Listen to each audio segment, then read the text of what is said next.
Oke, shalom semuanya. Ya, bersyukur ya hari ini kita bisa ketemu. Kita yakin bukan satu kebetulan, tapi ini dikehendaki Tuhan dan udah menjadi rencana Tuhan kita boleh sama-sama hari ini ya. Teman-teman, saya mau membenarkan sedikit bahwa hari ini PAKMK USU akan melakukan talk show ya, bukan seminar. Jadi kita dua arah nih gitu. Jadi kalau ada yang mau ditanya silahkan, nanti dari depan akan menjawab. Gitu ya teman-teman ya. Jadi kalau seminar kan konsepnya ini ya, satu orang memaparkan materi, nanti yang lain mendengarkan. Tapi kita sifatnya itu talk show. Oke? Nah, sebelum kita mulai, ya kan, seperti pepatah mengatakan tak kenal maka tak sayang. Jadi izinkankah kami untuk memperkenalkan diri kami. Kami dari PAKMK USU. Di sini ada yang kuliah ya, terutama di Unimed. Ada yang gabung KMK enggak? Di Unimed. Ada, baru satu ya. Yang lain ada enggak teman-teman? Yang gabung KMK di Unimed? Boleh angkat tangannya? KMK Unimed. Ada? Cuman satu ya. Jadi dua. Nah, jadi kami KMK USU. Kami persekutuan alumninya. Jadi kami ini adalah alumni KMK USU Universitas Sumatera Utara gitu ya. Jadi begitu perkenalannya. Jadi kami terus ada di sebelah sini ya, abang kameramen juga itu dari KMK USU semuanya kita ya.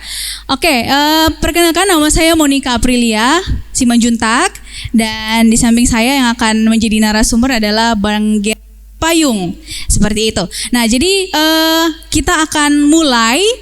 Teman-teman kalau baca flyernya ya, ada yang bisa nyebutin gak tema kita hari ini apa?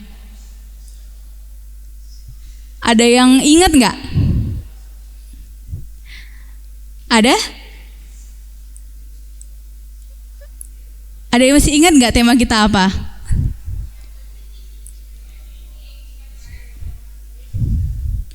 Oke, identity in Christ or...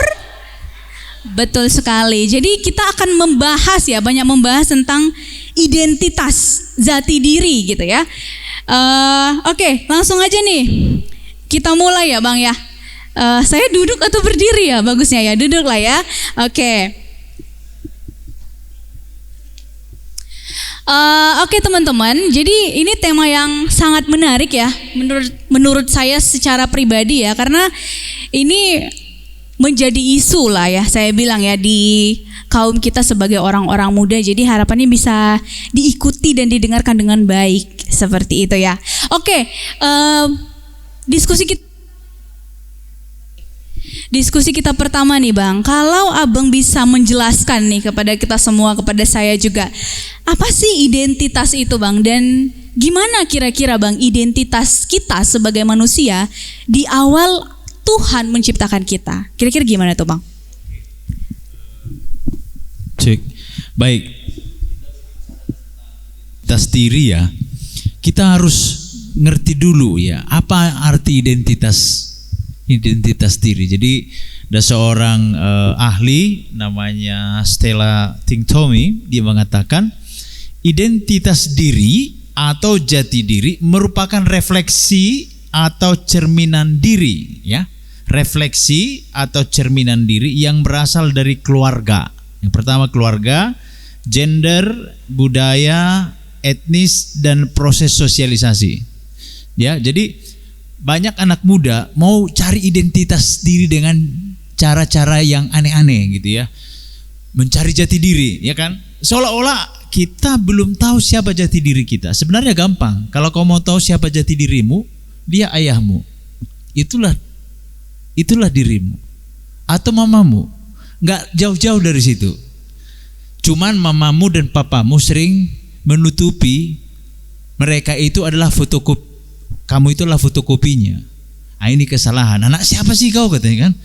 Padahal sebenarnya tanya opungmu lah. Dulu waktu anak-anak mama ngapain gitu. Jadi nggak usah cari jati diri ya. Aku ini siapa sih? Kenapa aku lain sama papa? Papaku rajin, mamaku rajin, kok aku malas? Pasti salah satu dari antara mereka dulunya malas. Jadi nggak usah cari-cari ya. Nah, Itu, jadi sudah jelas ya. Lalu berikutnya kita ini cerminan dari gender. Nah, ini kalau laki-laki kayak mana? Identitas dirinya tegap ya. Kalau perempuan tersipu-sipu malu ya kan. Itulah identitas diri. Terus gimana nih Bang kalau misalnya ada yang laki-laki agak-agak melambai gitu ya. Nah, perlu dilatih. Perlu latihan supaya tidak melambai kan gitu. Atau perempuan, kok kasar dia Bang? Perlu ada latihan gitu. Nah, kemudian dari budaya. Coba lihat, kamu orang apa? Orang Batak. Pasti orang Batak itu biasanya apa gitu ya. Apa kau? Nah, gitu. Orang Jawa dia lembut. Nah, lalu kemudian proses sosialisasi. Nah, ini yang menjadi masalah. Sosialisasi di dalam kultur yang benar itu akan menjadi bagus. Tapi sosialisasi dalam kultur yang salah itu berbahaya. Ingat beberapa tahun yang lalu viral ada orang Batak pergi ke luar negeri memperkosa laki-laki. Dia laki-laki memperkosa laki-laki dan dialah penjahat seksual atau predator seksual sepanjang sejarah kriminal Amerika Serikat. Kenapa? Karena dia mencari tempat di mana di situ dia bisa merefleksikan dirinya dengan tanda kutip ya, dia kehomoannya. Di Indonesia tertahan karena apa? Lingkungannya orang Batak sangat ketat, budaya gereja mengurung dia. Tapi ketika dia di luar negeri dia bebas.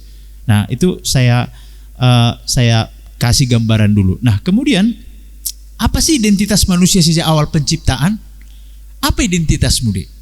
Kalau kita perhatikan, kita merujuk kepada Alkitab. Apa identitasmu? Gambar dan rupa Allah.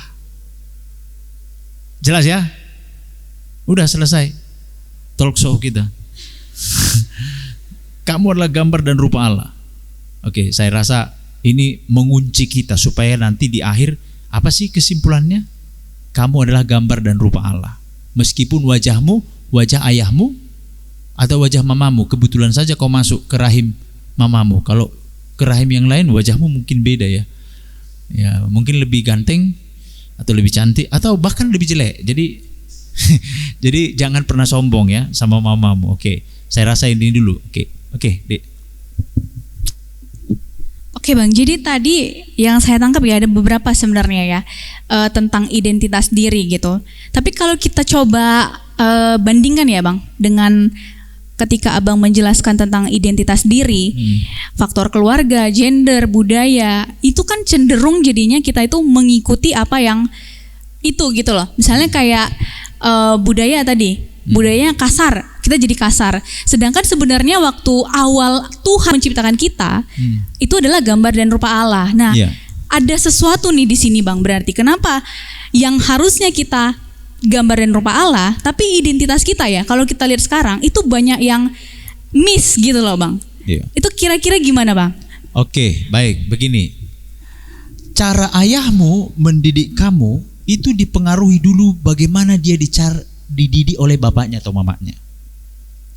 Cara opungmu mendidik ayahmu dipengaruhi dulu cara opungnya ayahmu mendidik opungmu. Caranya opungmu mendidik opungmu itu dipengaruhi opungnya opungmu. Jadi ngerti ya? Nah, jadi artinya ada namanya itu, kalau kita tarik ke atas itu ada namanya warisan karakter.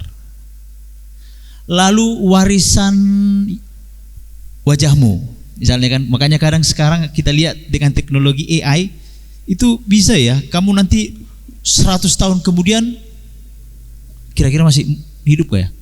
Wajahmu seperti apa? Dan biasanya kadang kita mirip dengan opung kita. Nah, artinya apa? Perlu sekali kita tahu apa sih sebenarnya yang terjadi dalam sejarah nenek moyang kita.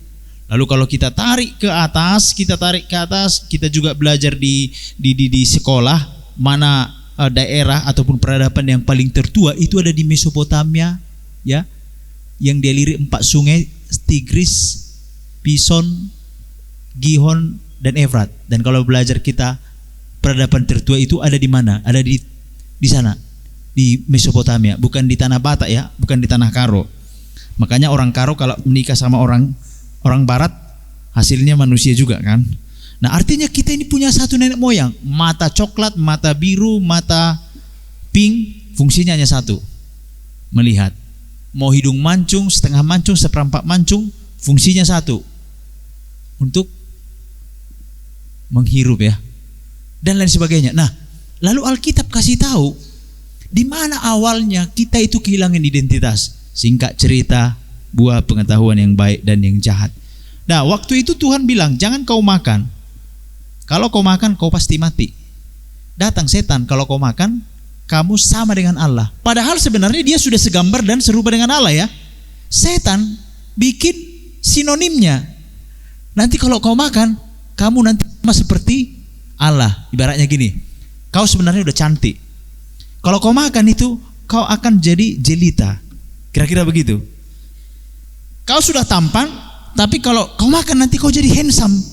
Gitulah cara iblis itu memutar balikkan seolah-olah kamu tidak punya identitas. Dan Alkitab berkata, ketika manusia itu memakan buah pengetahuan yang baik dan yang jahat, disitulah dia kehilangan identitas diri. Dia terpisah dari Tuhan. Lalu kemudian apa yang terjadi? Dia menjalani hidup ini dengan apa? Dengan mata yang buta, tanda kutip ya. Dia nggak tahu lagi siapa dirinya. Maka kalau kita perhatikan peradaban manusia mulai dari zaman dahulu sampai sekarang, kalau kita perhatikan perkembangan peradaban manusia itu, ada manusia itu menganggap dirinya setengah hewan. Ada manusia itu bangga kalau dia punya kekuatan harimau dan binatang dan lain sebagainya. Nah, kehilangan identitas. Yang laki-laki, dia lahir laki-laki, tapi dia merasa leka-leka, alias perempuan. Contoh, dia perempuan tapi merasa parampuan. Jadi manusia itu kehilangan identitas ketika dia, tanda kutip ya, ketika dia mengandalkan perasaannya. Itu dia. Jadi kita harus tahu titik awalnya waktu manusia jatuh ke dalam dosa. Perhatikan, ini mungkin saja belum pernah kalian dengar.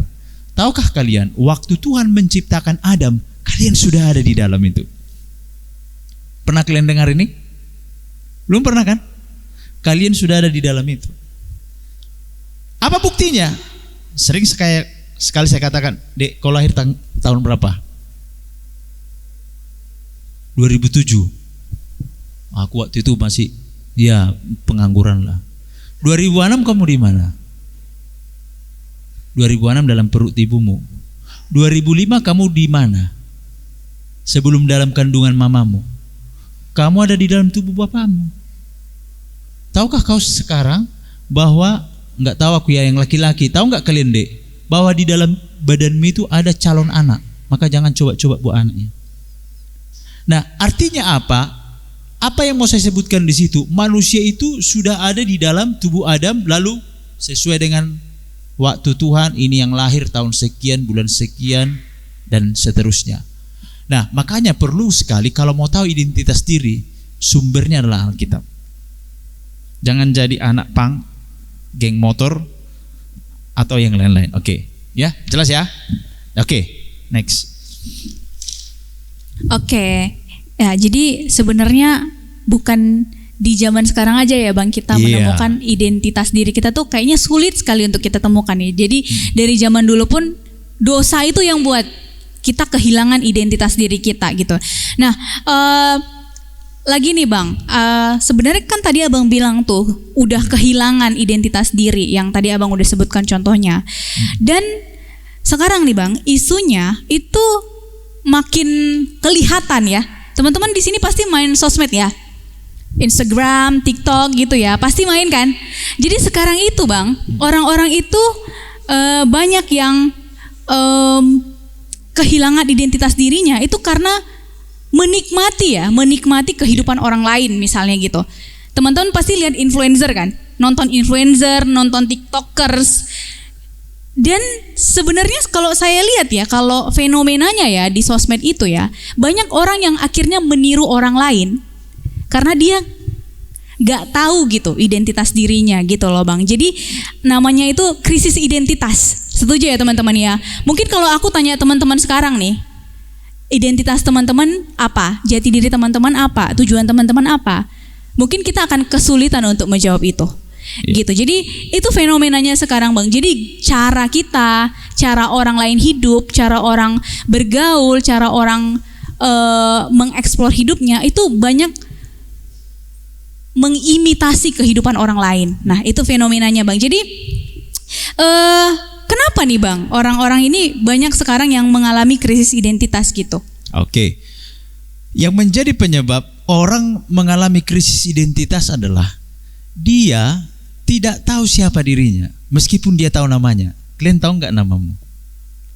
Tapi banyak orang tahu namanya, tapi dia tidak tahu diri.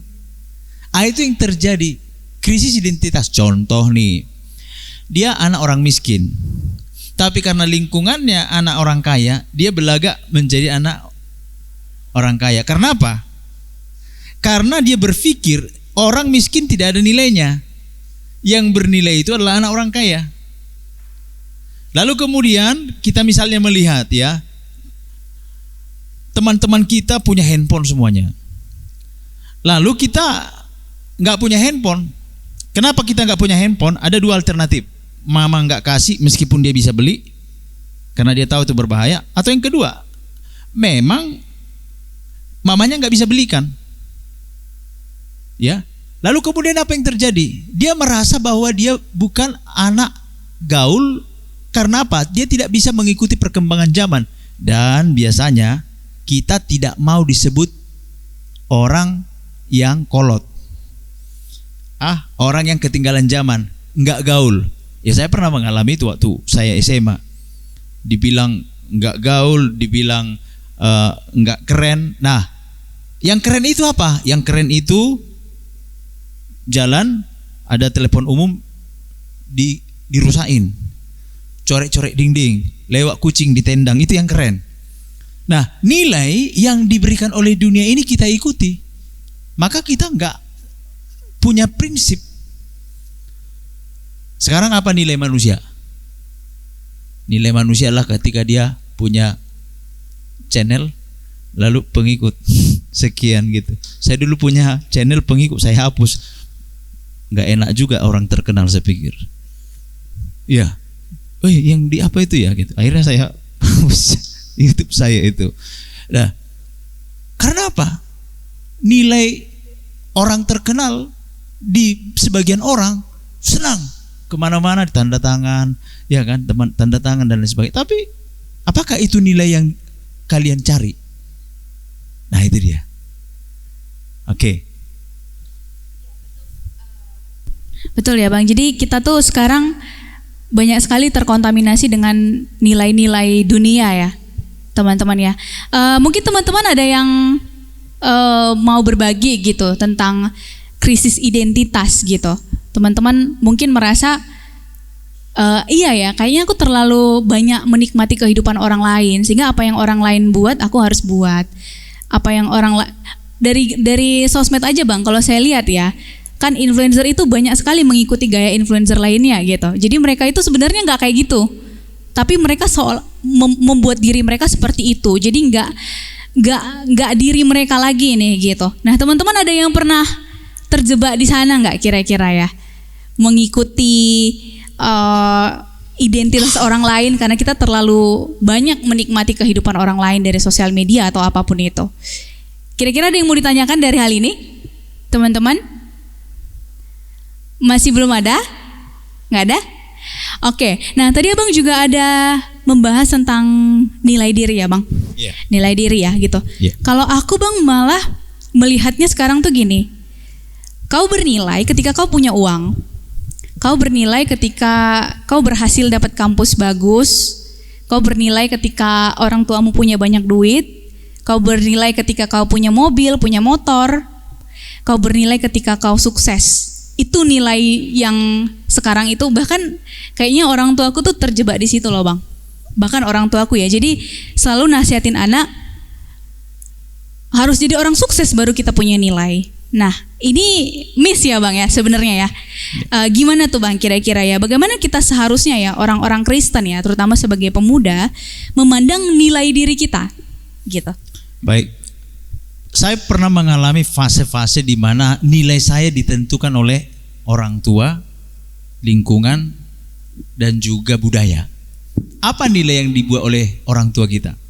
Hamoraon, Hagabeon, Hasangapon. Lalu kemudian apa? Kalau misalnya engkau tamat masuk perguruan tinggi negeri, top. Kalau masuk perguruan tinggi swasta gimana? Saya diizinkan Tuhan masuk dalam fase-fase banyak gagal dalam hidup ini. Sehingga apa? Jadi imun. Ketika gagal pun udah kebal gitu. Ada orang dia berhasil terus, gagal sekali langsung frustasi. Nah, akhirnya apa? Saya stres gitu. Apa sih sebenarnya nilai hidup ini? Karena saya misalnya begini ya. Orang tua kita lihat tuh, tanpa sadar lihat tuh anaknya masuk perguruan tinggi negeri. Saya udah coba, otakku nggak sanggup.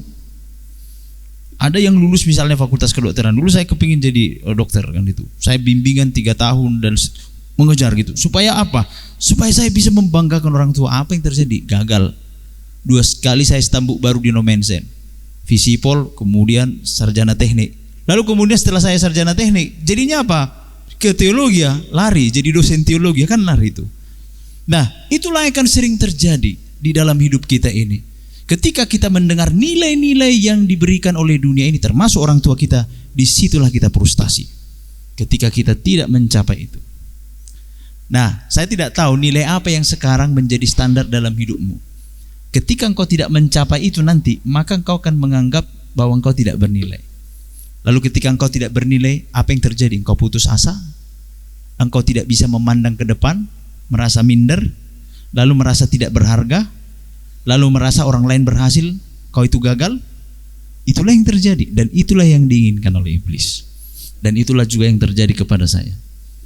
Sampai akhirnya, nanti gimana saya menemukan nilai itu? Oke. Dan rata-rata memang manusia begitu. Karena apa? Cara pandangnya dari bawah ke atas. Coba kalau kita melihat dari bawah ke atas, waktu pesawat terbang itu naik ke atas, apa yang kau nilai tentang pesawat itu? Kecil kali pesawat itu. Karena apa? Cara kau menilai dari bawah ke atas. Tapi kalau misalnya kau naik pesawat, apa yang kau lihat orang di bawah? Tak ada manusia, pulau-pulau pun kecil. Itulah yang membedakan mengapa kita bisa berbeda dalam hal menilai. Nah, kalau berbicara tentang nilai, punya uang 100 ribu? Punya ya? Saya mau tanya, ketika kau robek uang 100 ribu itu menjadi 2 bagian, lalu kau ambil setengahnya, kamu pergi ke supermarket, lalu kau bilang, saya beli sesuatu, ini 100 ribu, sekarang saya potong jadi 50 ribu. Apakah bisa? Berapa nilainya? Nilainya tetap 100 ribu. Kalaupun dipotong, pergilah ke bank. Ini kakak kita ini orang bank ini, ya kan? Ya, kita bagi 4, nilainya berapa? Apakah menjadi 25 ribu? Tetap 100 ribu. Uang 100 ribu masukkan, ke air yang kotor, berapa nilainya? Tetap 100 ribu. Yang rusak 100 ribu. Artinya apa? Nilainya tetap walaupun di mana dia berada. Itulah nilai. Oke? Jadi pertanyaannya, nilaimu apa? Meskipun engkau pintar, meskipun engkau bodoh, meskipun engkau cantik, ganteng, nilaimu itu tidak bisa berubah oleh apapun. Nah, pertanyaannya, sudah dapatmu enggak nilai itu? Di tengah zaman ini, ya kan? Kalau misalnya di tengah zaman ini, harus punya rumah, harus punya mobil, umur sekian harus menikah. Kalau enggak menikah gimana? Seperti itu. Kalau enggak lulus PNS gimana? Kan gitu. Kalau enggak dapat cowok ganteng gimana? Kalau tak punya mobil gimana? Itulah nilai yang diberikan oleh dunia ini. Oke. Ya, relate ya Bang ya. Ya, makanya gak heran orang itu banyak yang insecure ya Bang sekarang ya. Jadi kita punya sering sekali insecure gitu dengan pencapaian-pencapaian orang lain gitu. Nah, tapi aku jadi ini loh Bang, jadi penasaran gitu kan. Mungkin teman-teman di sini juga penasaran gitu. Nilai kita di dalam Allah lah ya, Allah yang menciptakan kita, itu sebenarnya gimana sih Bang? Nah, supaya kita dapat nih, bayangannya sebenarnya nilai kita tuh gimana sih di dalam sudut pandangnya Allah gitu. Oke. Jadi kalau engkau mau mengetahui siapa dirimu, kenalilah Tuhan. Jadi proses mengenal diri adalah mengenal Tuhan. Kau nggak akan pernah bisa menemukan siapa nilaimu kalau engkau tidak mengenal Tuhan. Sama misalnya seperti ini. Bisakah kau tahu berapa nilaimu kalau kau hanya tahu ketika ayahmu marah? Kan gitu ya. Misalnya ayahmu pukul kau, ayah nggak sayang sama aku gitu ya. Ketika kau hanya melihat itu, maka engkau tidak akan kenal siapa ayahmu dan tidak tahu siapa dirimu. Maka ada anak-anak dimarahin bapaknya lalu pergi narkobaan dia. Bapakku nggak sayang sama aku katanya. Coba tanya mamamu, bagaimana dulu papamu memperjuangkan. Lalu ketika papamu mukul, apa alasannya? Nah ini sering sekali kita menilai diri kita pakai perasaan. Maka hati-hati dengan perasaan, ya kan? Berbahaya. Nah, lalu kalau kita melihat bagaimana nilai kita, sudah jelas Alkitab katakan, kau telah dibeli dengan darah yang mahal. Bukan dengan emas dan perak ya, tapi dengan darah yang mahal. Coba bayangkan itu, coba bayangkan. Darah Yesus menebusmu. Itu di Pegadaian di Padang Bulan, itu kan banyak barang-barang itu ya, yang tergadai kan. Ini handphone saya ini saya beli dari sana. Karena lebih murah, tapi surat-suratnya jelas loh. Iya, ada teman saya tanya, ada handphone nggak tipe seperti ini? Karena saya perlu, saya bilang. Lalu kemudian saya pergi ke sana, saya tanya sama mereka, ini gimana ini? Lengkap gak suratnya? Lengkap. Bukan hasil curian kan? Enggak, ini semua lengkap. Oke. Nah, lalu saya tanya sama mereka, kenapa ini tidak ditebus? Saya bilang, ya nggak sanggup dia bayar. Tahu sistem Pegadaian itu? Kau minjam uang, lalu mereka akan berikan. Kemudian nilai yang ditetapkan misalnya ini 2 juta. 2 juta saya pinjam, tapi saya pinjam uang bunganya katakanlah 100.000 dalam waktu 2 minggu. Nah, berarti kalau saya mau tebus ini, saya harus bayar 2.100.000 sebelum waktu yang ditentukan. Nah, ini milik saya, tapi ketika tergadai, ini tetap milik saya, tapi saya tidak bisa pakai ini. Saya nggak bisa bilang, sebentar dulu ya, ku pakai dulu handphoneku ya, padahal masih tergadai. Bisa nggak? Nggak bisa. Ini tetap milikku, tapi dia dalam kuasa Perum Pegadaian. Nah, waktu yang ditentukan, katakanlah tanggal 1 bulan September, saya tidak tebus ini, disitulah itu menjadi milik sana. Kebayang nggak kau mudik? Adam itu sudah tergadai dalam kuasa dosa dan semua keturunannya. Dia pernah kesurupan, kami layani di kampus. Kemudian waktu kesurupan, saya tanya, roh yang ada di dalam itu, biasa itu yang ngoceh-ngoceh gitu. Lalu saya tanya begini, kenapa kau di dalam? Setannya bilang apa? Dia milikku.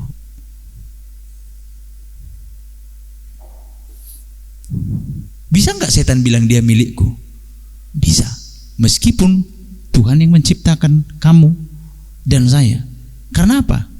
Bisa nggak orang Pegadaian bilang, oh ini punya kami? Bisa, bisa. Lalu kemudian waktu tim berdoa dan menengking, dia bilang begini sama saya, kenapa kalian ditebus Tuhan, kami tidak? Coba kebayang nggak dek? Kamu misalnya handphone yang tergadai di Perum Pegadaian itu, contoh handphone ini, katakanlah nilainya 1 miliar. Lalu tergadailah kita ini.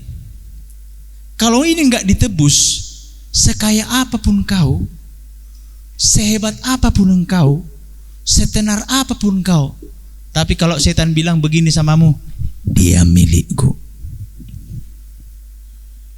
kira-kira gimana? Ada nggak nilaimu?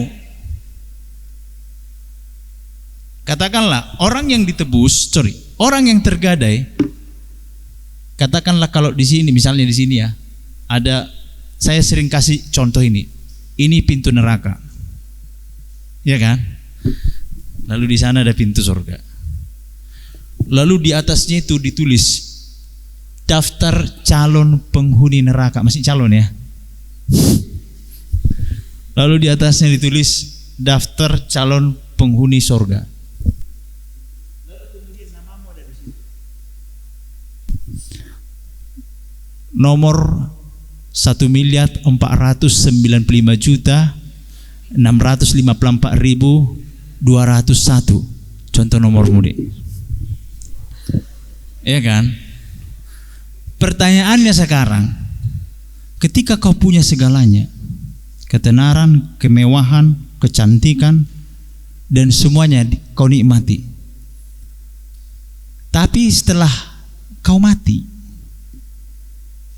langsung dijemput masuk ke sana. Ini berapa derajat Celcius? Katanya 38 ya?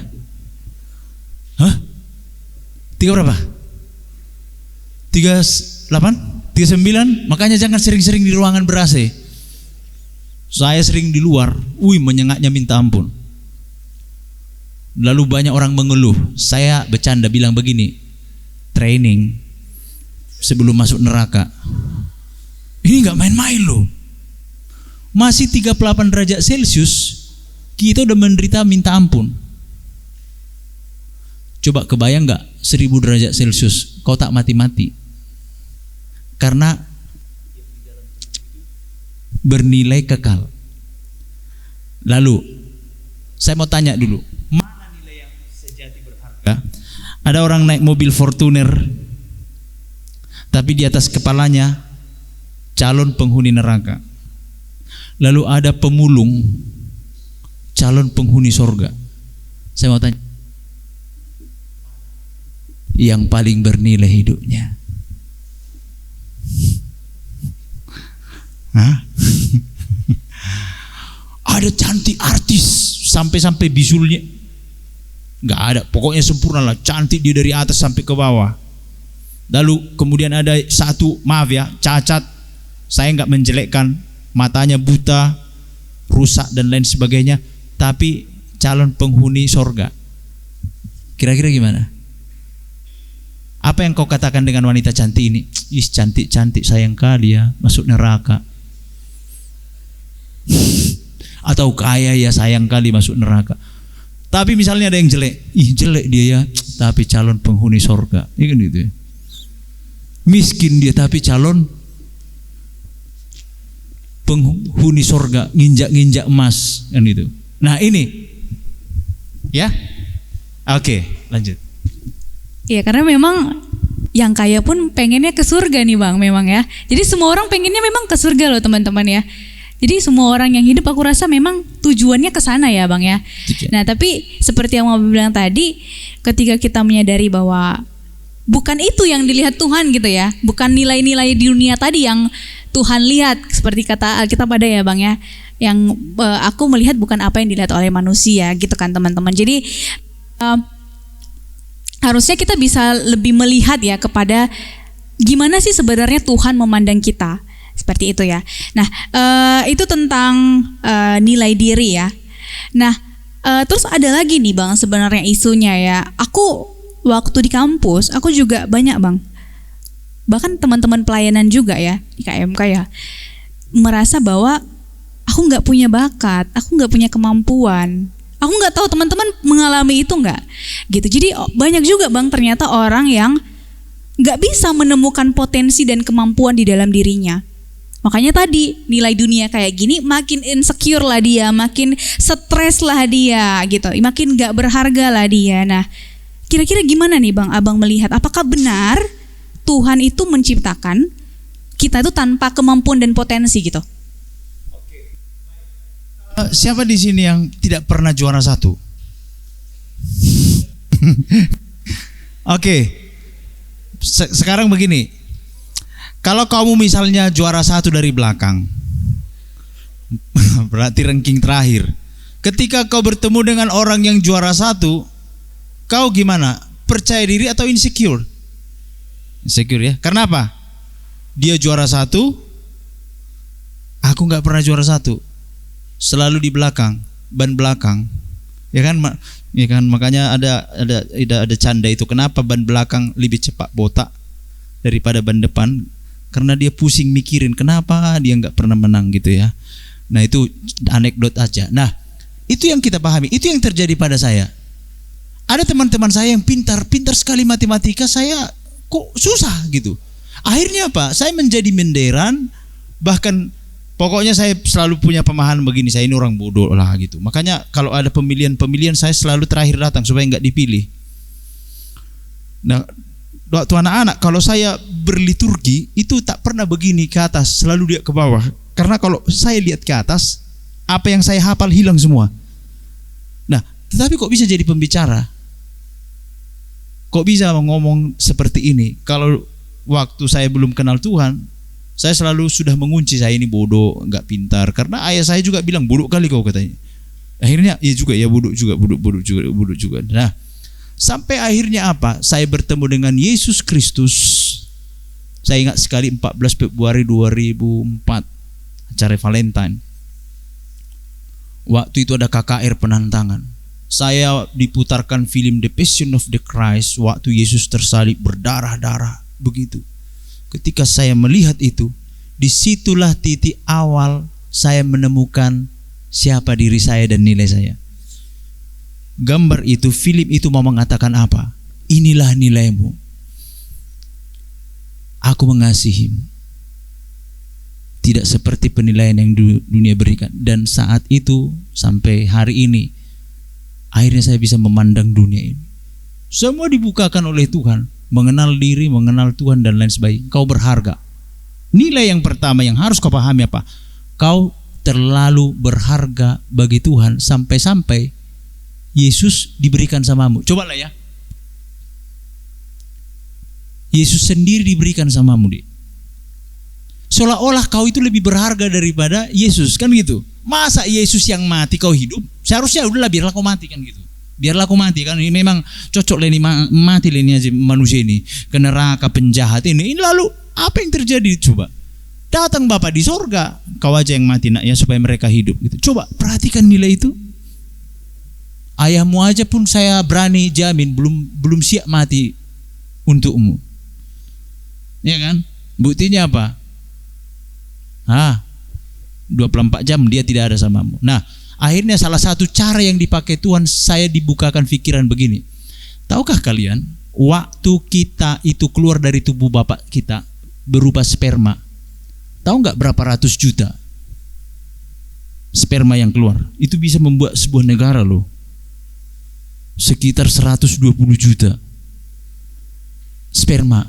Dan tahukah saudara, dari 120 juta sel sperma itu, engkaulah juara 1. Kau mengalahkan semua. Kau yang paling cepat, kau paling pintar dan lain sebagainya. Coba itu. Dari mana saya dapatkan itu? Bukan dari dunia ini, tapi diajarkan oleh abang-abang rohani saya. Dibukakan. Oh iya, walaupun saya tak pernah juara 3 di kelas, tapi saya pernah juara umum. Kalau Indonesian Idol, saya lah pemenangnya. Maka di situ Tuhan menolong. Coba lihat bagaimana saya memandang itu. Saya memandang dari Tuhan. Seharusnya Anda juga begitu. Mau juara 1, mau juara ini, ya nggak masalah. Semua manusia di dunia ini juara 1. Iya kan? Ada orang dia pintar, tapi karena di sekolah yang tak pintar, dia jadi juara 5 misalnya. Coba kalau di sekolah yang bodoh-bodoh, pasti juara 1 dia. Ya kan gitu. Pasti mau juara 1. Carilah sekolah yang di sana guru masuk nggak masuk. Kau pasti jadi juara 1 di situ. Nah, orang yang juara 1 di Indonesia ini belum tentu juara 1 di luar negeri. Kira-kira seperti itu ya. Oke, Dek. Oke, jadi nilai hidup gitu ya, kemampuan, potensi itu bisa kita lihat kalau kita menemukan Tuhan ya Bang. Kalau saya tangkap tadi, mungkin teman-teman adik-adik lah ya, aku bilang juga ya. klasik banget gitu kan, sering sekali didengar gitu kan. Tapi memang begitulah cara kerja Tuhan ya teman-teman, mengembalikan kita ya Bang ya. Tadi kita sudah kehilangan identitas diri waktu nenek moyang kita Adam dan Hawa jatuh ke dalam dosa. Dia mau mengembalikan kita dan begitulah caranya gitu ya teman-teman. Nah ada lagi nih Bang isunya juga ya. Kalau kita bisa lihat ya di zaman sekarang itu banyak sekali orang-orang yang tidak memahami ya tujuan dari keberadaan dia ada di dunia ini. Nah gitu Bang. Jadi apa sih tujuanku ada di dunia ini? Jadi banyak yang belum tahu mungkin ya. Kalau aku tanya bisa nggak ya satu-satu jawab ya? Tujuan teman-teman apa sih ada di dunia ini? Gitu. Mungkin orang banyak juga yang bilang no reason gitu ya. Gak ada tujuan, atau bahkan juga karena tadi itu Bang, lingkungan, keluarga, broken home, ngapain aku diciptain gitu. Bahkan orang terdekatku pernah bilang gitu, ngapain sih aku diciptakan, tujuannya apa sih gitu. Gimana sih Bang kita sebagai orang muda Kristen jelas gitu melihat tujuan kita ini hidup gitu loh. Oke. Tujuan biasanya ada tujuan begini ya. Inilah titik awalmu. Titik awal kita akan berhenti di satu titik akhir. Itu namanya tujuan. Misalnya saya ke Medan, ataupun saya misalnya ke Parapat. Dari Medan pergi ke Parapat. Terus cari bus apa? Mungkinkah saya ambil 103? Nggak nyampe-nyampe, kecuali kalau di charter. Apa bus dari Medan ke Parapat? Naik Sejahtera, ya kan? Nah, titik awalnya di mana? Di Medan. Titik akhirnya Parapat. Ketika kau di Parapat, kau sampai kepada tujuan. Saya mau tanya, titik awalmu di mana? Waktu kau lahir. Titik akhirmu di mana? Waktu kau mati. Pertanyaannya, ketika kau mati, kau nyampe di mana? Waktu kau mati turun, kau lihat api yang menyambutmu, atau kau melihat suatu tempat di sana banyak orang-orang yang berpakaian yang tak pernah kau lihat di dunia ini, dan yang paling megah di antara yang berpakaian itulah Tuhan Yesus. Atau kau akan bertemu dengan Lucifer.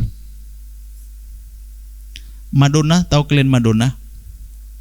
Ya kan? Dia sangat terkenal sekali, dia artis Bollywood, bukan Hollywood. Ya. Dia wow, aktor papan atas, banyak kenalannya, artis, pejabat, bahkan ada isu dia ada selingkuh dengan presiden. Semua pada zaman itu gaya rambutnya gaya Madonna. Gaya Marilyn Monroe maksud saya. Gaya Marilyn Monroe. Terus gaya roknya pun gaya Marilyn Monroe. Semua ngikutin gayanya, karena apa? Dia menjadi pusat perhatian dunia ini. Tapi 1 minggu sebelum kematiannya ada seorang hamba Tuhan namanya Pak Bill Graham. Tuhan datang kepada dia. Lalu kemudian Bill Graham bilang begini sama dia, Tuhan menyuruh saya menyampaikan sesuatu untukmu.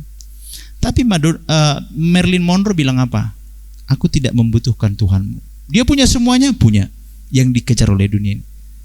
Lalu kemudian Marilyn Monroe, pulang saja Pak, katanya. Apa yang terjadi? 1 minggu kemudian dia ditemukan tewas di tempat tidurnya. Dia mati.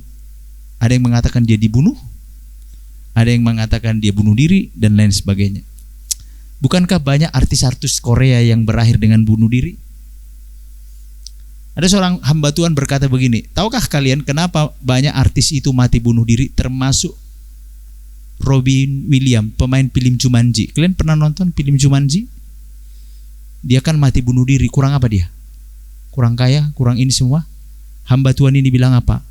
Karena manusia tidak diciptakan untuk dipuji. Hati-hati dengan pujian. Nah itu. Nah pertanyaan saya, kalau hari ini kau sampai kepada tujuan akhirmu selesai, kamu bertemu dengan apa? Seperti saya kasih gambaran itu dari Medan ke Parapat ya kan. Di Parapat itu kau nikmati banyak hal nggak? Kau nikmati makan yuk. Makan. Kau nikmati apa lagi? Pemandangan. Tapi tujuan akhirmu kau di mana? Begitulah di dunia ini. Nanti suatu saat kau akan besar, punya anak, menikah, kerja, PNS dan lain sebagainya. Itu bukan tujuan akhir. Setelah kau mati, selesai nggak semuanya? Selesai. Yang pintar main musik kalau udah mati masih bisa main musik. Yang kerja setelah mati bisa nggak? Nah, lalu pertanyaannya, ketika kau mati, nilaimu dalam status apa?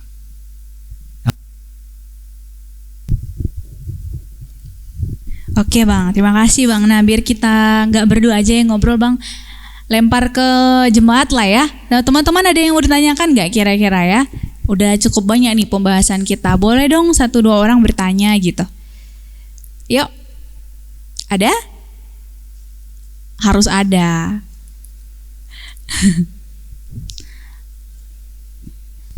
Aku sih bilangnya harus ada ya. Ayo bertanya ya teman-teman, mau berbagi juga boleh. Oh iya aku pernah ngalamin, aku masih ngalamin gitu. Gimana nih caranya gitu. Ada yang mau bertanya? Ada dari sebelah kanan, tim laki-laki. Ada yang mau ditanya teman-teman? Oke, saya mau tanya, ada nggak yang bergumul dengan ukuran tubuhnya?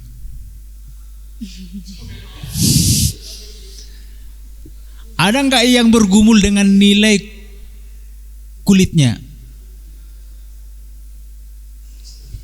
Dengan rambutnya? Saya waktu anak-anak bergumul dengan rambut saya, kok nggak lebat diciptakan gitu. Makanya doa saya, Tuhan kalau nanti saya dapat istri, maunya rambutnya lebat. Ya dikabulkan Tuhan juga.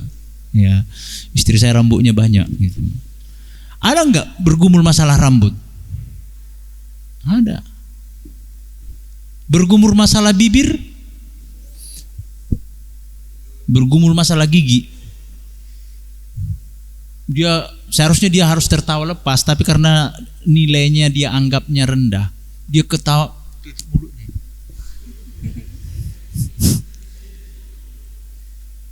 Makanya apa yang terjadi ketika orang tidak melihat bahwa dia unik di hadapan Tuhan, maka pergilah dia kemana? Ke Thailand, jadi transformer. Di Thailand apa nggak dibuat? Yang putih bisa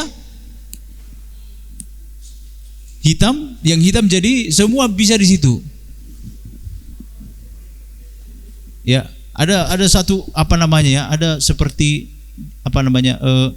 Ada kesaksian gitu. Ya, kita bagaimana lah wajahnya ini kan ditampilkan sebelum.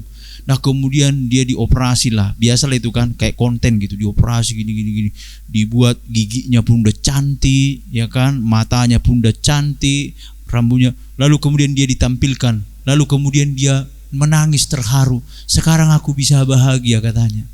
Setelah dia operasi, pertanyaan saya, apakah dia akan tetap seperti itu? Suatu saat dia akan tua, gimana?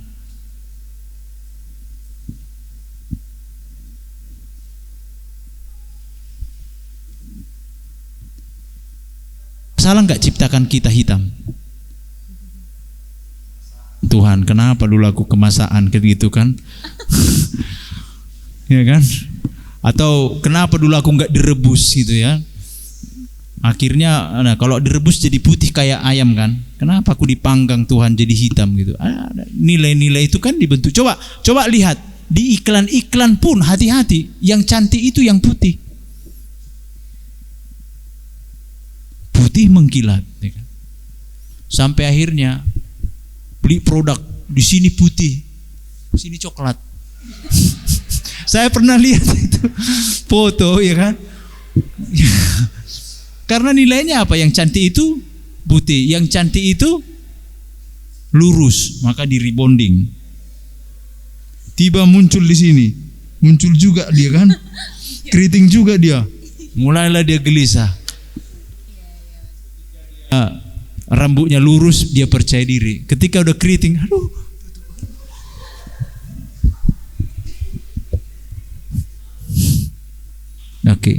Oke, ada pertanyaan? Oke, silakan adik kita yang di belakang ya. Ya, jangan malu-malu ya. Ya, silakan. Ya.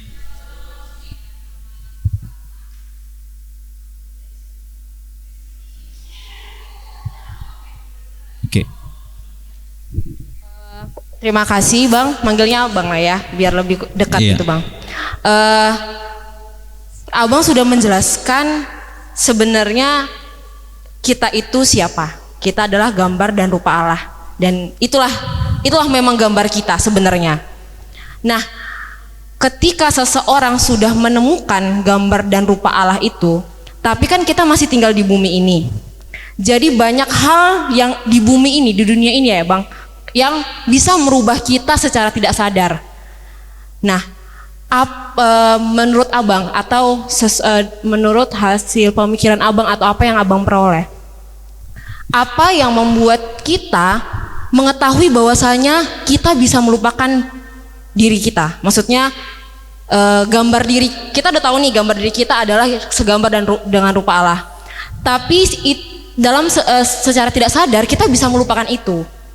Nah, apa yang membuat kita bisa melupakan itu? Maksudnya saya bilang tadi kan kita tidak sadar bahwasanya kita mengikuti dunia ini gitu. Nah, apa hal yang membuat kita menyadarkan bahwasanya oh ternyata aku lupa sama diriku ya. Karena contohnya nih ya, sesuai budaya orang yang cantik itu putih gitu ya. Secara dunia ketika kita jadi putih itu nggak menjadi kesalahan, tapi secara secara gambar dan rupa Allah itu kita sudah melupakan gambar dan rupa diri kita, karena kita berusaha untuk menjadi putih, berusaha untuk menjadi kurus, berusaha untuk menjadi rambutnya lurus gitu ya, kayak orang-orang Korea. Itu pertanyaan pertama. Nah, yang kedua apa tadi ya, saya lupa. Nah, yang kedua, bagaimana cara kita untuk kembali lagi dari yang tadinya sudah tahu gambar diri kita, akhirnya secara tidak sadar melupakan itu dan harus kembali lagi ke sana. Karena tidak mudah itu terjadi.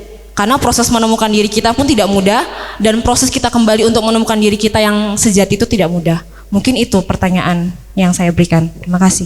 Langsung saya jawab, Dek. Langsung aja Bang. Perhatikan apa yang saya katakan ini, dan ini pengalaman saya baru-baru saja terjadi. Apa yang membuat Hawa kehilangan identitasnya? Dia tidak langsung memakan buah pengetahuan yang baik dan yang jahat, tapi dia melihat.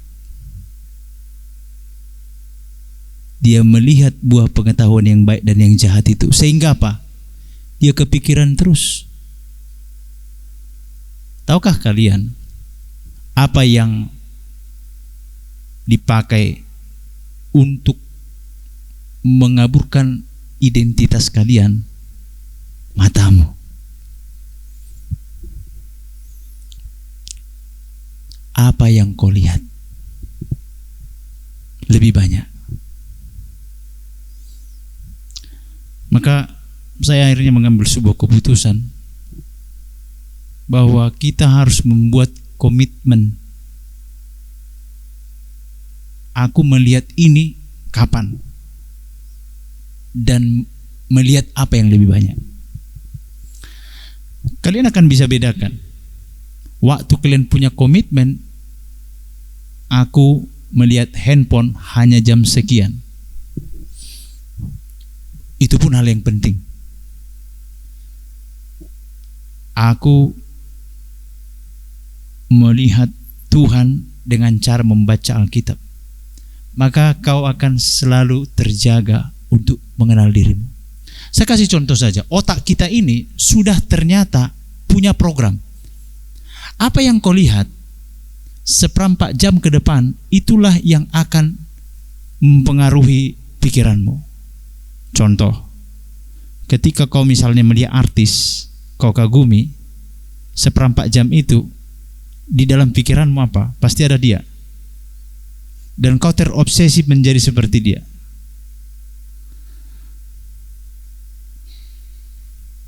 Maka ada orang, kenapa dia misalnya jatuh ke dalam dosa perzinahan? Nggak mungkin langsung jatuh itu, karena dia melihat hal-hal yang cabul. Maka dia akan kehilangan jati dirinya. Saya mau tanya, waktu kau baca Alkitab, ada nggak pikiranmu cabul? Atau yang aneh-aneh waktu membaca Alkitab ini? Justru kau akan diingatkan, aku anak Tuhan. Bisa nggak dia nggak tahu siapa dirinya ketika melihat ini? Bisa. Termasuk saya. Saya kadang nggak sadar saya ini hamba Tuhan karena melihat ini. Akhirnya Tuhan sentakkan. Tahu kau siapa kau? Yuk. Bayangkan saya berpikir saya hamba Tuhan saja bisa jatuh. Maka cara yang terbaik apa? Ambil komitmen. Saya hanya membaca, saya hanya melihat handphone jam sekian sampai jam sekian. Di luar itu kau harus berjuang. Kalau enggak, kenapa aku jatuh?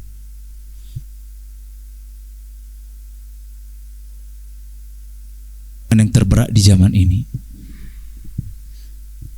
Karena apa? Dengan handphone kau bisa melihat yang baik dan yang jahat. Bukankah itu yang ditawarkan oleh setan? Kalau kau makan, kamu akan tahu tentang yang baik dan yang jahat. Coba, mau apa? Ada di sini. Kau mau wanita cantik datang? Ada di sini. Kau mau menjual diri? Ada di sini. Kau mau menipu? Ada di sini. Semuanya ada di sini. Maka simbol dari media apa? Simbol mata.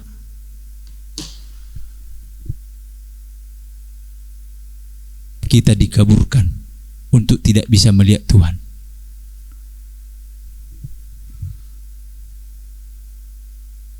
Oke. Ya, setuju Bang. Oke, dari kakak tadi ada yang mau ditanggapi lagi? Jawab dek. Lagi? Terjawab? Oke. Oke, dari tim pria lah. Ada nggak yang mau tanya? Oke, silakan. Coba tenang dulu. Waktu saya katakan itu, ada nggak suara yang mengatakan di sekitar telingamu itu tidak benar? Ada nggak? Ada? Ada nggak? Ada? Ada? Nggak betul itu kata hamba Tuhan. Ada nggak? Langsung dia reaksi cepat itu. Si jahat itu. Oke, lanjut. Oke, Bang. Terima kasih atas kesempatannya, Bang. Yang sebenarnya ini pertanyaan klasik ya.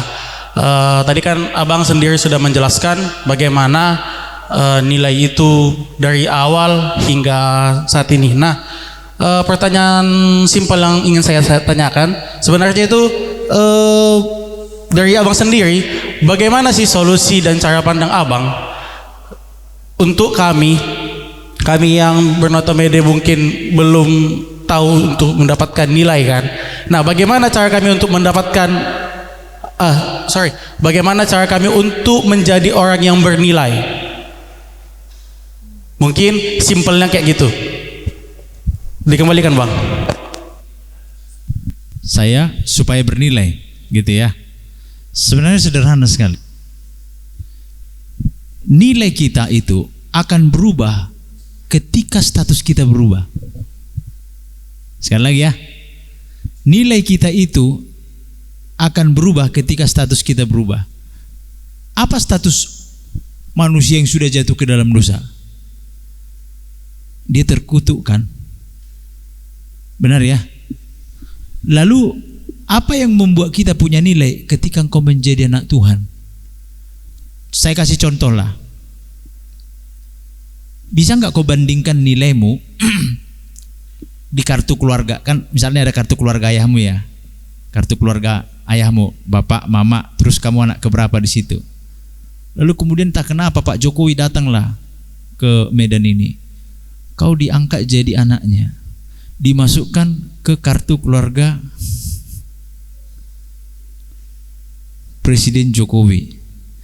Lalu anak nomor 1 si Gibran, kedua Kaisang, nomor 3 yang perempuan, lalu di bawahnya ada kau.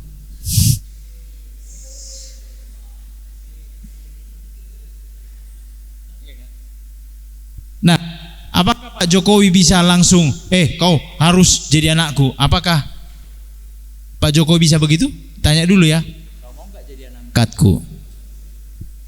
Pertanyaannya, maukah kau jadi anak angkatku? Jawabanmu apa?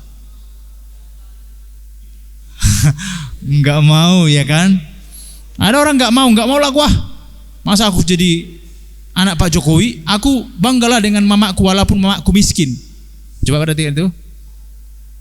Apa yang membuat nilaimu berharga? Tak lain dan tak bukan adalah ketika kamu menjadi anak Tuhan. Disitulah nilaimu sempurna. Maka ketika engkau pun miskin, engkau tidak minderan. Karena apa? Ini proses Tuhan. Kalaupun aku miskin, ini yang terbaik. Ketika kau jelek, kau punya nilai. Ya, semua manusia sebenarnya jelek karena nggak masuk ke tanah hajanya. Di sini kan bisa kalian lihat mana yang ganteng, yang mana yang cantik kan? Ya kan? Bisa ya? Mana yang ganteng, mana yang cantik kan? Coba kalau udah mati kita semua di dalam kuburan, sama nggak bentuknya? Tengkorak semua. Nah itu. Apa yang harus kau lakukan? Tak lain dan tak bukan, ambil keputusan dalam hidupmu. Mulai hari ini Tuhan, aku menyerahkan hidupku kepadamu. Saya kasih contoh aja. Ini pulpen. Harganya berapa, Dek? Goceng ya. Nilainya 500. Waktu adik ini pegang, dikasih sama kalian, kira-kira nilainya berapa? Ini ada loh dari kakak kemarin MC berusia menjunta, ya kan? Dikasih kakak itulah. Tapi kalau misalnya ada di sini Pak Jokowi, ada pulpennya yang begini juga, lalu dikasih samamu, nilainya berapa itu? Tahu sepeda yang dari Pak Jokowi, sepeda gitu ya. Berapa sih sebenarnya nilainya? Tapi saya yakin orang yang dapat nilai sepeda, dapat sepeda dari Pak Jokowi, kan pamer itu. Dari apalagi ada tanda tangan Pak Jokowi kan. Coba lihat. Pertanyaannya yang membuat nilai itu ada di mana? Ada di tangan siapa? Pertanyaannya, kau sekarang di tangan Tuhan atau di mana? Di tangan Tuhan atau di tangan hantu? Seperti perempuan yang saya bilang itu, dia milikku katanya.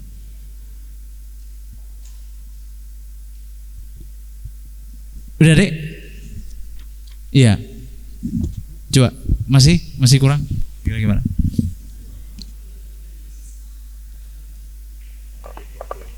Oke Bang, mungkin saya juga udah dapat ya Bang ya. Ya. Nah, saya ingin menanggapi juga, kan tadi kan Abang kan juga membilang bahwasannya nilai itu fleksibilitas sesuai dengan status kita. Nah, jadi kan tergantung kita kan ditempatkan di mana. Jadi apa sih Bang? Kayak kita kan awal lahir, goalsnya adalah kematian. Nah, apakah yang menjadi goals kita, misalnya yang harus kita lakukan selama hidup supaya kita itu bernilai. Itu yang pertama Bang. Yang kedua, saya tadi sempat terpikir bahwasannya ini sebenarnya pertanyaan yang lumayan agak sedikit ngeri aja. Nah, jadi manusia itu kan diciptakan kan berdosa kan. Nah, pertanyaannya, kenapa Tuhan izinkan kita berdosa? Yang kedua, kenapa juga Tuhan mengizinkan manusia itu untuk dicobai? Mungkin itu juga pertanyaan bagi saya. Dikembalikan Bang. Oke, baik. Yang pertama saya katakan tadi begini, tujuan kita kemana? Kalau misalnya tujuan akhirmu adalah kerajaan sorga, kan di situ kita akan nanti selesai kan, setelah mati kan. Tapi kita sudah tetapkan tujuan saya kerajaan sorga. Kenapa kita perlu menetapkan itu? Artinya apa? Contoh, kalau kau sudah menetapkan tujuanmu kerajaan sorga, tentu pacarmu pun yang punya tujuan yang sama ke sana. Bukan orientasinya uang. Ngerti? Ya kan? Kau cari cowok bukan yang ganteng lagi, bukan yang kaya. Dia kaya tapi koruptor, ngapain? Tujuannya kepingin kaya? Enggak. Kalau boleh Tuhan, cowok ganteng, anak Tuhan, baik, dokter lagi, tujuannya kerajaan sorga, lemah lembut, ada memang tapi nggak mau samamu. Itu pacarku mau seganteng apapun kau, tapi kalau tujuanmu untuk supaya tenar, sorry lah ya, meskipun aku cinta samamu, langsung di-cut. Pekerjaan juga gitu. Kalau pekerjaanku ini Tuhan tidak sesuai dengan nilai-nilai kerajaan sorga, karena aku kan udah tetapkan tujuanku itu, aku cari kerjaan yang lain lah. Atau nggak naik pangkat pun nggak apa-apa. Jadi dia sudah tetapkan. Lalu kemudian ketika dia sudah tetapkan nilainya kerajaan sorga, misalnya dia jadi PNS lah, golongannya katakanlah 3A. Karena jujur, dia hanya punya sepeda motor. Kawannya di bawahnya golongannya misalnya masih 2D, udah punya mobil. Terus apakah nilaimu terganggu akan hal itu? Maka dia akan berbeda dari yang lain. Karena apa? Dia sudah tetapkan tujuan hidupnya. Mau jalan kaki kek, mau punya sepeda motor kek, pokoknya enggak bertentangan dengan kerajaan surga itu. Nah, agak gimana ya? Agak memang ada yang kulihat agak bingung, masih ada yang mau buat komitmen, nampak wajahnya. Saya lihat itu. Ada yang apa jadi bilangnya Bang ini terlalu tinggi katanya kan. Ya begitulah. Tuhan kan udah bilang penabur kan. Udah jatuh. Nah, prosesnya nanti. Lalu yang kedua deh, yang tadi. Jadi itu tadi ya, tetapkan tujuanmu. Nah, yang kedua, apakah Tuhan menciptakan kita berdosa? Tidak. Tuhan tidak pernah menciptakan manusia itu berdosa. Maka kalau kita perhatikan kitab Kejadian pasal 1, Allah melihat semuanya itu baik, semuanya itu baik, semuanya baik, semuanya baik. Lalu kemudian, loh, kalau Tuhan tahu manusia berdosa, kenapa Tuhan menciptakan manusia? Itu pertanyaannya. Mengizinkan manusia berdosa. Oke.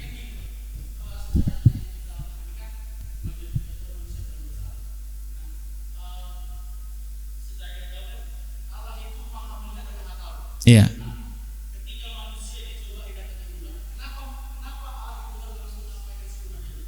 Oke. Jadi begini.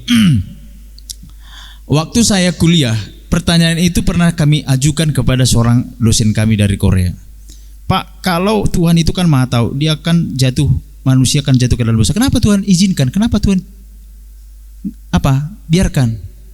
Kenapa Tuhan ciptakan manusia? Ingat, Tuhan itu tidak seperti kita. Lalu dosen saya tanya begini, dia nggak jawab, dia bilang begini. Kamu tahu nggak kalau kau punya anak nanti suatu saat akan bandel melawan kau? Coba, kau laki-laki kan, adik kan? Tahu nggak kalau kau punya anak nanti, anakku, ada anakku nomor 3, apa? Gak mau. Aku kasih tahu sama kamu deh, punya anak itu kau nanti terganggu, gak bisa tidur, melawan, bahkan dipukulnya pun kau mau. Aku udah alami itu. Nah, Sekarang aku bilang samamu, makanya nggak usah punya anak ya. Lu kau udah tahu, aku kasih tahu. Coba yang perempuan lagi ya, Dek, tahu nggak kau? Kalau melahirkan itu lu antara hidup dan mati. Terus sakit kali nanti itu.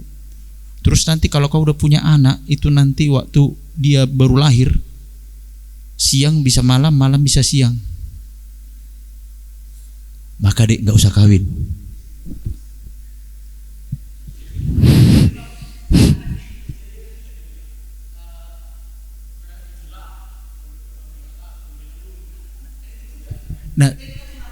Nah bisa kok nggak berkembang biak. Beranak cucu lah, manusia ya beranak cucu ya. Bisa loh, makanya ada yang nggak nikah. Ada nggak yang nggak nikah? Ada. Ya makanya nggak usah nikah. Gimana? Jangan lagi tuh bang. Itulah. Jadi Tuhan tahu nggak manusia akan jatuh ke dalam dosa? Ya, tahu. Nanti kau akan mengerti itu ketika kau jadi bapak nanti. Saya kasih contoh begini. Saya sudah sering larang anak saya makan itu supaya tangannya dibersihkan. Sudah sering kularang, lupa dia. Suatu ketika nggak ingat dia, udah kuingatkan. Akhirnya kuizinkan dia supaya tahu bahwa kalau nggak cuci tangan pakai sabun makan perut sakit. Akhirnya sakit perut dia.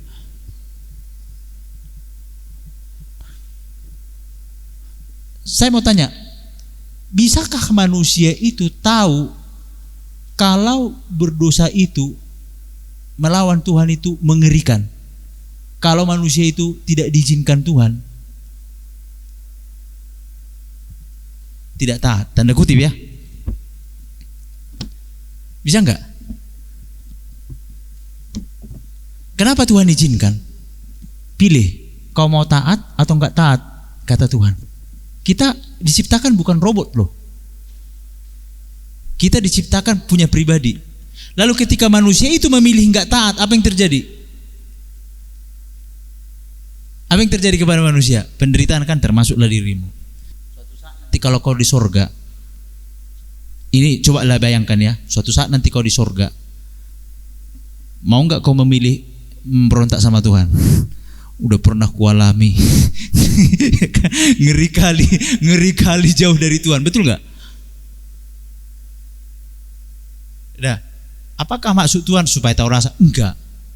Sama seperti yang saya katakan tadi, itu malaikat yang jatuh itu ada 1/3, 2/3 lagi taat. Coba, ada yang taat, ada yang nggak taat. Yang nggak taat bagaimana? Menderita kan? Nah jadi juga begitu. Oke? Bisa? Agak keras berpikir itu deh. Oke, ada lagi? Gimana waktu kita? Oh ya, silakan adik. Itu dulu tadi bang. Yang mana itu? Ini ya bang ini. Oh silakan bang. Boleh. Aku kira tadi Edi Rahmayadi.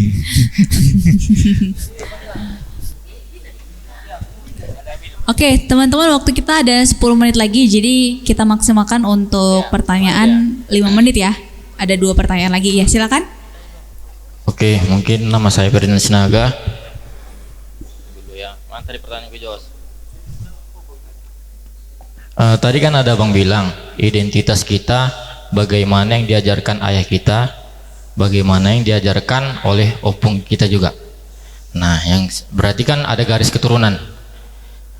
Menurut Bapak atau menurut kita semua lah, apakah identitas itu bisa berubah dari garis keturunan? Contoh misalnya identitasnya dari satu keluarga yang bagus gitu kan, tiba-tiba ada di cucunya yang putus langsung lain identitasnya gitu. Itu pertanyaan pertama.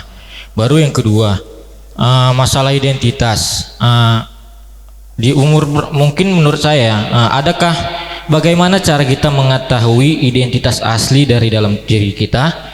Terkadang gini, kita mau berubah gitu, kita kayak bingung bagaimana sih identitas kita, belum tahu sampai sekarang gitu kan. Ya meskipun kita kadang udah beranjak dewasa, kita pun belum tahu bagaimana cara identitas diri kita yang sebenarnya gitu kan. Banyak yang berubah gitu. Kadang ketika kita waktu ini misalnya waktu kita remaja bagus, atau ketika kita di remajanya di bandal tiba-tiba bagus gitu kan.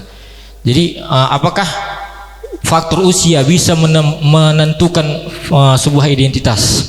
Mungkin itu aja. Baik, saya orang Batak. Kucuci pun darahku, karena ada begitu ya artis dulu. Dicucinya darahnya supaya bersih dari minyak-minyak babi. Karena dia mau menikah dengan beda agama. Dia entahlah nih.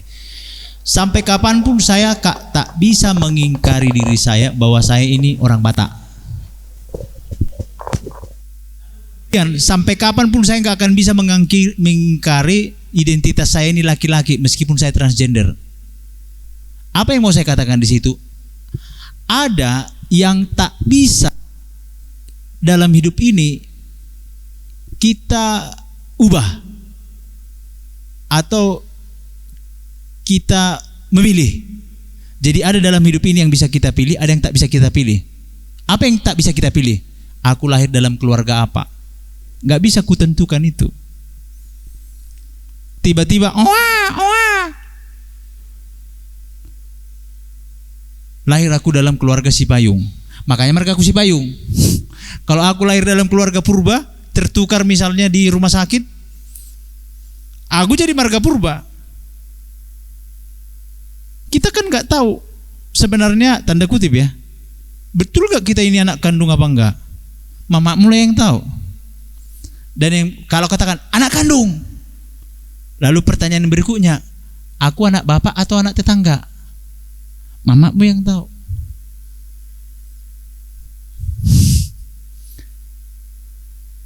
Terus gitu ya. Nah, lalu dalam hidup ini ada nggak yang bisa kita pilih? Ada. Apa? Aku sekolah di mana?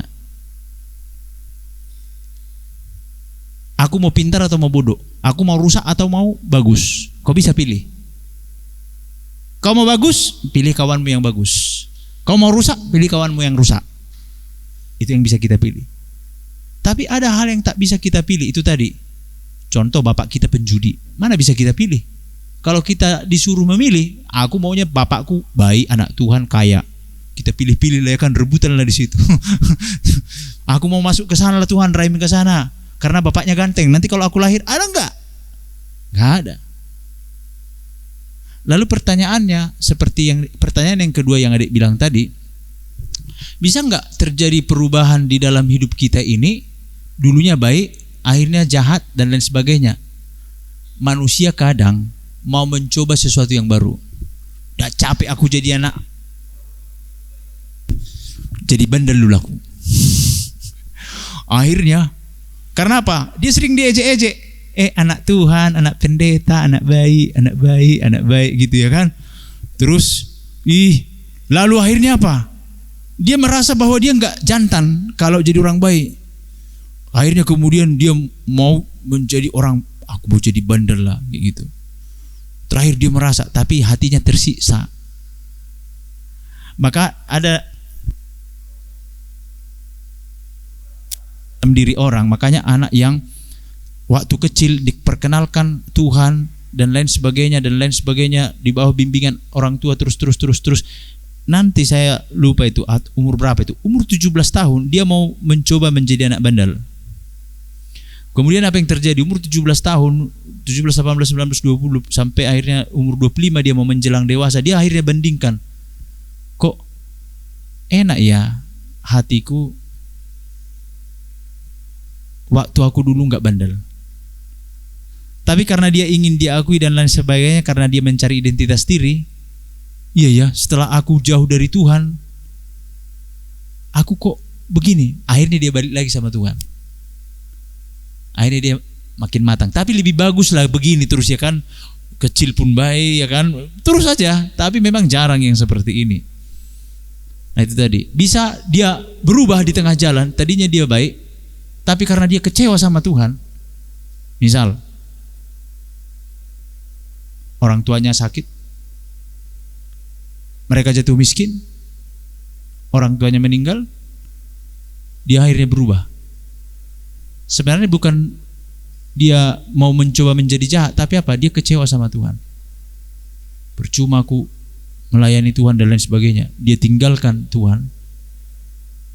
Karena apa? Dia kecewa sama Tuhan. Bisa terjadi seperti itu. Bisa? Ada?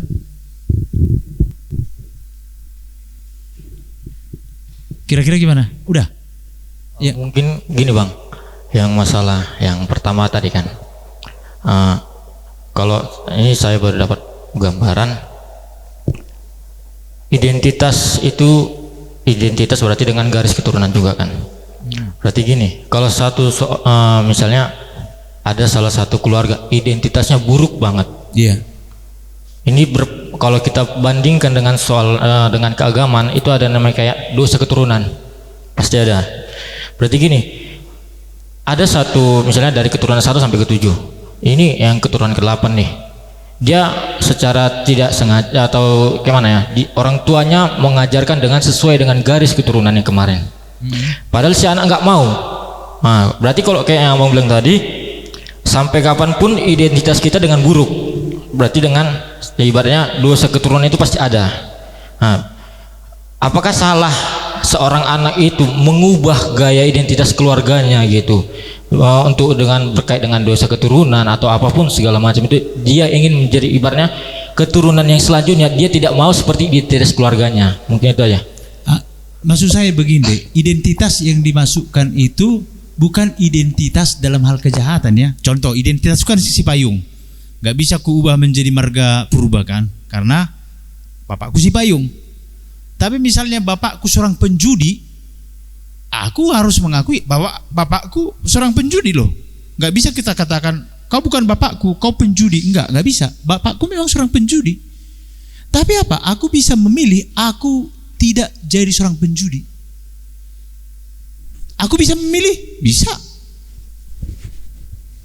Contoh, bapakku nggak bertanggung jawab, opungku nggak bertanggung jawab. Aku memilih menjadi laki-laki yang bertanggung jawab. Terus bagaimana caranya? Karena karakter dosa itu selalu mengikuti kita. Cara satu-satunya adalah apa? Kristus yang mengubahkan itu. Kita nggak bisa ngubah. Nggak bisa kita deh. Karena apa? Bapak kita itu pun kepingin berubah. Opung kita itu pun kepingin berubah. Lalu kenapa nggak bisa berubah? Alkitab katakan Efesus pasal 2, kamu dahulu sudah mati oleh karena dosa-dosamu. Orang nggak sampai ke situ. Kebayang nggak? Bisa nggak kita mengharapkan pohon mangga yang sudah mati berbuah? Nggak mungkin. Maka Alkitab katakan apa? Kristus telah menghidupkan kita. Maka apa? Pribadi itulah yang mengubah. Akhirnya apa? Konsep kita berubah. Kepahitan, karena biasanya begini. Kenapa seorang ayah itu seorang penjudi? Saya sering konseling lah gitu. Karena dia kecewa sama bapaknya. Ada itu selalu. Dosa itu terus berlanjut. Maka nggak heran kita, kadang bapaknya nanti bercerai, anaknya juga bercerai juga, cucunya bercerai. Karena apa? Karena dia sudah punya karakter ataupun mindset.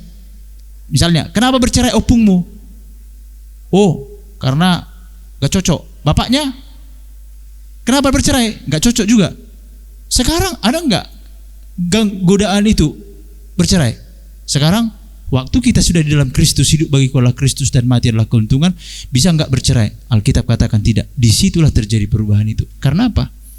Engkau tidak lagi memegang nilai-nilai yang dipegang oleh opungmu tadi, oleh ayahmu tadi. Tapi sekarang engkau sudah memegang nilai Kristus, maka kau bisa berbeda dengan ayahmu. Nah itu, kira-kira bisa ya? Bisa ya? Nah disitulah orang akan melihat, loh kau kok berubah ya? Kau kok nggak kayak bapakmu? Kau kok nggak kayak opungmu? Karena apa? Kristus yang menjadi tujuan hidupku sekarang. Nah itu. Oke, aku rasa sih clear ya. Dari abang juga tadi udah ya. Satu pertanyaan terakhir dari siapa tadi? Boleh berdiri? Ini pertanyaan terakhir ya teman-teman sebelum kita masuk ke penutup. Ya.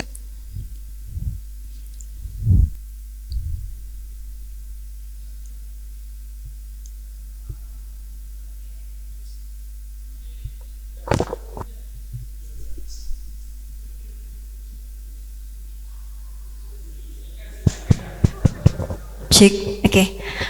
Terima kasih atas kesempatannya untuk bertanya. Perkenalkan, nama saya Dea Sinaga. Di sini mungkin pertanyaannya nggak serumit dan seberat pertanyaan dari Bang Kevin atau Bang Ferdinand. Pertanyaannya simpel aja, merujuk ke pernyataan dan pertanyaan pertama dari Kak Ratna tadi, bahwa seringkali kita sebagai manusia, apalagi khususnya perempuan nih, banyak yang mengikuti nilai-nilai dunia. Seperti tadi yang sudah dijelaskan juga bahwa seringkali tuh standar kecantikan, misalnya cantik itu harus putih, cantik itu harus rambutnya lurus. Jadi banyak orang yang ingin seperti itu. Tapi di sini juga terjadi pro dan kontra. Ada yang bilang, udahlah, kenapa sih nggak natural aja? Kenapa nggak bersyukur aja dengan apa yang Tuhan kasih? Kalau dikasih kulit hitam ya udah hitam aja, nggak usah sok-sokan mau jadi putih gitu kan. Tapi ada juga yang pro, mengatakan bahwa sampai mengambil atau mengutip ayat Alkitab yang tidak tahukah kamu bahwa tubuhmu adalah bait Allah. Nah jadi kan nggak salah tuh kita mempercantik diri, kita merawat diri dengan menggunakan skincare, ya mungkin jadinya kita bisa jadi lebih cantik dan kita lebih percaya diri dan lebih bersyukur. Nah jadi yang mau saya tanyakan kepada abang pembicara, bagaimana sih menurut abang, pandangan abang tentang pro dan kontra yang berkembang terkait hal tersebut, dan bagaimana menyikapinya? Terima kasih. Baik. Ada di dalam Alkitab dan kita mencari jawabannya, walaupun kalian tanya sama saya dipengaruhi oleh Alkitab. Jawabannya ada di mana? Roma 12 pasal 1 ayat 2. Karena itu berubahlah sesuai dengan pembaharan budimu, supaya kamu dapat membedakan manakah kehendak Allah, apa yang berkenan dan yang sempurna. Sekarang coba. Lalu yang berikutnya, ada ayat Alkitab katakan begini. Hendaknya perhiasan kamu itu bukan perhiasan kecantikanmu, tapi manusia batiniahmu. Sekarang pertanyaan saya begini deh. Kita buat dulu definisinya ya. Jadi begini, dalam hidup ini kita perlu buat definisi. Apakah cantik itu? Karena persoalannya cantik kan.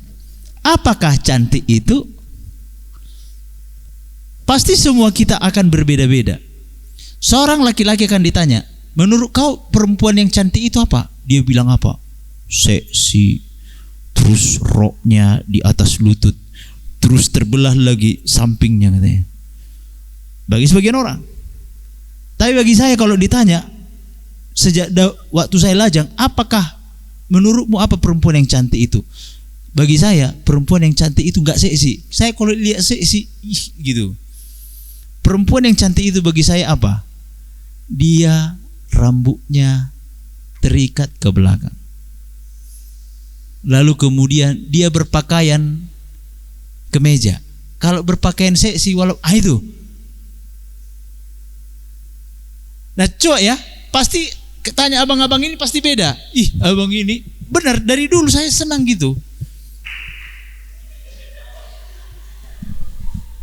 Jadi nggak semua laki-laki. Saya kasih contoh lah ya. Dulu waktu saya mahasiswa, saya kan orang teknik nih. Ini ya nilai ya. Rambut saya kan gondrong. Namanya anak teknik dulu. Celana saya koyak-koyak. Ada pula cewek yang bilang saya ganteng. Di mana gantengku, saya bilang. Justru di kreakmu itu katanya. Rupanya ada perempuan kayak gitu senang laki-laki yang gembel, yang orang-orangan gitu. Dan perempuan ini orangnya pembersih loh. Bagi dia yang jantan itu celananya koyak-koyak. Coba lihat itu, yang mana yang harus kita ikuti coba. Jadi begini deh. Terus bagaimana? Apa nilai yang kupakai, Bang? Apa kata Alkitab tentang perempuan yang cantik? Lihat, perempuan yang cantik dalam Alkitab siapa? Ruth. Coba dia sampai terkenal dia. Di mana kecantikannya? Apakah Alkitab katakan dia cantik secara paras? Tidak. Kalian tahu Lea dan Rahel? Saya baru bawakan studi karakter Lea dan Rahel. Selama ini kita terpesona dengan si Rahel. Ternyata ketika saya gali, Lea itu mantap. Bayangkanlah waktu dia disuruh bapaknya kawin sama si Yakub. Kebayang gak kalian dia? Si Yakub sama si Lea. Si Yakub berpikir dia itu si Rahel. Setelah pagi-pagi ternyata si Lea. Si Lea tahu nggak bahwa itu si Yakub? Tahu. Coba kebayang nggak kalau kau misalnya perempuan, waktu kau bangun, suamimu bangun, ngapain kau di sini?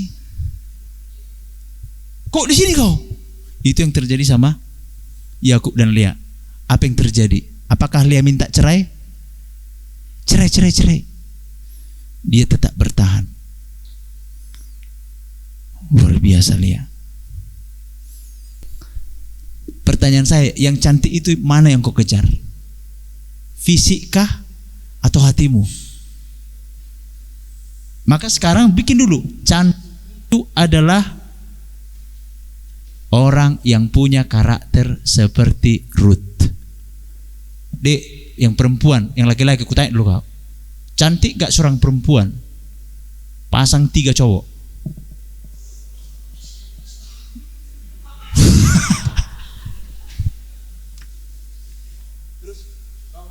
Dijadikan yang keempat.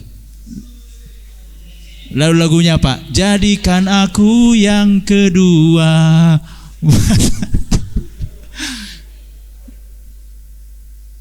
Dek, ganteng gak cowok? Kasih PHP kemana-mana, termasuk kau. Itu dia. Jadi ternyata harus buat dulu definisi dalam hidup ini ya. Saya sering katakan ini, sebelum engkau mendengarkan apa nasihat orang, buat dulu definisi dalam hidup ini. Definisi berhasil, apa berhasil?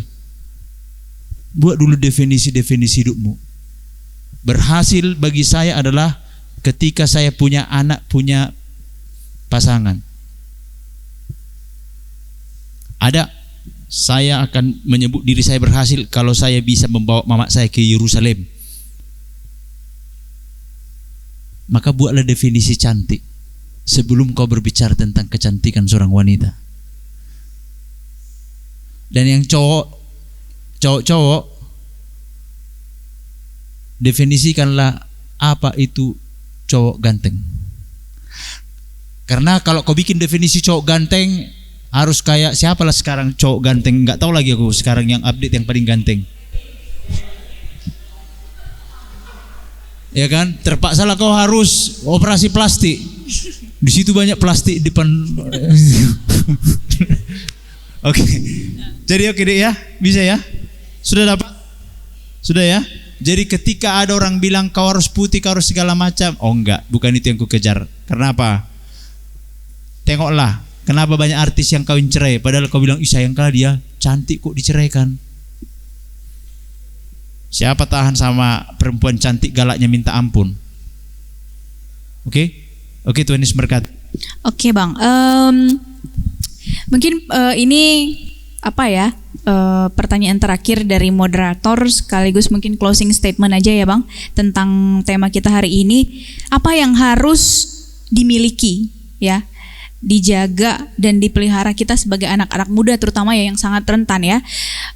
Karena tadi sebenarnya masalah kita tuh ada di apa yang kita lihat dan akhirnya berpengaruh kepada cara mindset kita melihat sesuatu dan sebagainya gitu. Nah jadi kita, apa yang harus kita miliki, kita jaga, kita pelihara sebagai anak-anak muda supaya mindset dan cara pandang kita tentang diri kita itu enggak lagi seperti dunia yang tadi udah kita bahas tuh isu-isunya gitu Bang, tetapi sesuai dengan kehendaknya Allah. Boleh dari Abang. Contoh, kalian pernah ke Parapat? Pernah lihat kapal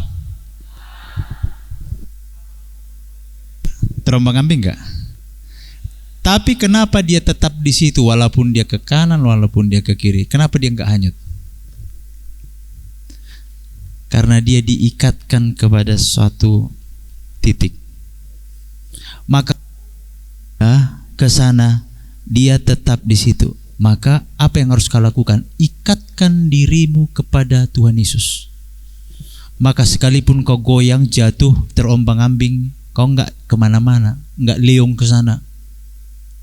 Dan ambillah keputusan itu. Aku milikmu Tuhan. Sampai akhirnya kita bertemu muka demi muka. Amin. Tuhan Yesus berkati. Oke Bang, terima kasih. Oke teman-teman, aku mau ini ya, pertanyaan lagi nih, tema kita. Aku tanya sekarang ke teman-teman semua, di mana identitas kita? Di Kristus atau di budaya-budaya atau budaya-budaya dan nilai-nilai dunia? Teman-teman bisa menjawab apa? Oke, terpujilah Tuhan. Kita akhiri talk show kita hari ini. Semoga bisa membantu teman-teman untuk menemukan Kristus. Terima kasih. Dikembalikan ke teman-teman.